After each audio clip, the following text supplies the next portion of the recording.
मुराद भाई यहाँ आ रहे हैं, शायद वो मुझे अपने घर ले जाए। इस तरह मेरी वजह से आप डिस्टर्ब भी नहीं होंगी। तुम्हें किसने कहा कि मैं डिस्टर्ब हो जाऊंगी? तुम मुझे कभी डिस्टर्ब नहीं कर सकती।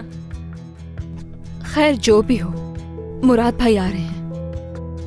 अगर मैं तुम्हारी जगह होती तो मुराद पर भरोसा नहीं करती। ये क्यों कह रही हैं? तुम्हारे प्यारे मुराद भाई की सबसे पसंदीदा आदत ये है कि वो अपनी सारी जिम्मेदारियों से भागता रहता है जितना हो सके, खास तौर पर जब लोग उसकी जिम्मेदारी बने। वैसे वो बहुत अच्छा इंसान है, मगर वो मुश्किलात का सामना नहीं कर सकता।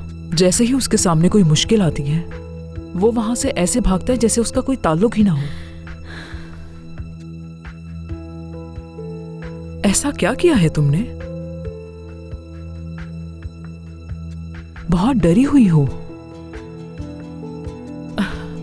क्या हुआ है? नवाल ने तुम्हें क्यों अपनी जिंदगी से निकाला है? बताओ जरा। मुझे अकेला छोड़ दें। कुछ तो बहुत ही बुरा हुआ है, जानती हूं मैं। हाँ बिल्कुल। क्या किया है तुमने? बताओ मुझे, क्या किया है तुमने?